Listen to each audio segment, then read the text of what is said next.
Guys, how's it going? Good. How are you? What do the Democrats say? Oh, no, you don't have to tell me. I think I know what they said. This week, we should be on the Genius bill, which is a stablecoin bill. As most of you know, we had a vote to cloture on the motion to proceed last week, which every single Democrat voted against, in spite of the fact that there were 5 Democrats who voted for that exact legislation when it came out of the Senate Banking Committee. So the Democrats have now found newfound admiration for the Senate filibuster. The junior senator from Arizona was in Pennsylvania over the weekend, and by the way, he was one of the Senate Democrats who voted for the Genius bill when it came out of the Senate Banking Committee, and he was out there just crowing about the fact that the Senate Democrats have used the filibuster now 4 times.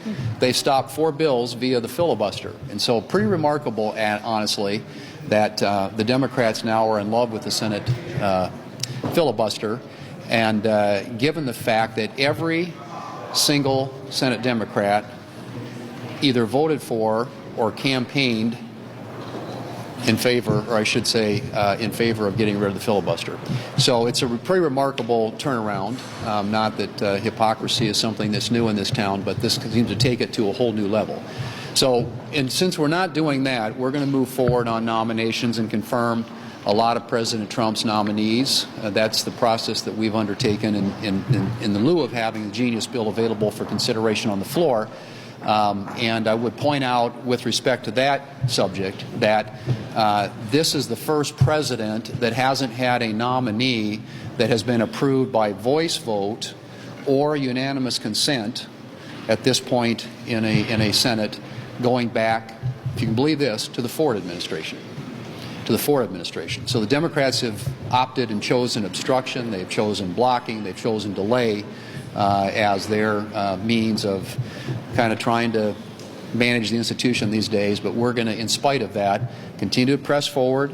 We're going to continue to move the Republican agenda, which starts with getting the president's nominees into place as quickly as possible. So that is the agenda for this week. And at some point, hopefully, the Democrats will come back to the table on the Genius bill, and we'll get to a point where we can put it back on the floor. Unfortunately, we didn't have that opportunity this week because they chose to filibuster it last week. Senator Barrasso? No? Okay. Yeah. Some of your Republican colleagues are voicing concerns with the House product on reconciliation, whether it's Medicaid, whether it's phasing out some of the clean energy tax breaks, whether it's not doing enough to reduce the deficit. How are you responding to these concerns, and what is the plan in the Senate? Will you take up the House bill? Will you draft something on a parallel track? What's the plan going forward? We are coordinating very closely with our House counterparts at the committee level, at the leadership level, and we know they have to get 218 votes, and so they're going to do what it takes to get it done in the House. And when it comes over here, we will be prepared for various contingencies, obviously one of which could be taking up the House bill and then offering a Senate substitute. But we'll see what ultimately they're able to get done. But I feel very good about where we are, where they are, and where ultimately we're going to be on that bill as well. Are you comfortable with President Trump taking ownership of this Qatari plane and then possibly using it and then in the post-presidency as well? All we know about that, I think, at this point, I've said this before and I believe it's true. I don't think there's anything official out there. This is a hypothetical. And I'm sure that if and when there is, it's no longer a hypothetical.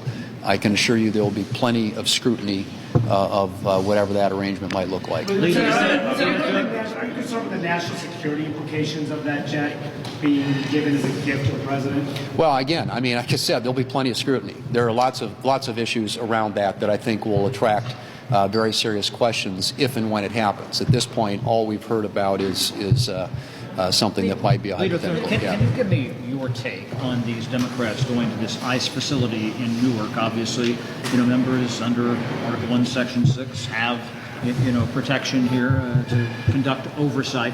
But the idea that they might be arrested, they might be sanctioned, is that proper to talk about in those terms?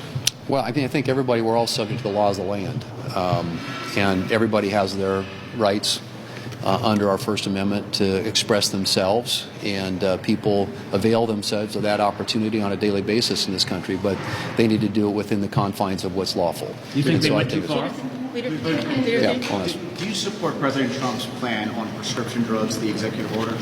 Well, it's an executive order. My guess is that it'll be the subject of probably multiple lawsuits, and I think the courts will probably have something to say about it. But all I've said before, and I don't think there's anything new in this proposal, as in many of the other proposals the president has made. This is something he passionately believes in. It's something he's talked about for a long time. And so, he's trying through executive order to make some headway on lowering the drug prices for people in this country, particularly seniors. And again, we'll see how it plays out. But I'm quite certain that there will be lots more to say about that, because I suspect that it's going to be the subject of litigation for some time. Thank you all. Thanks.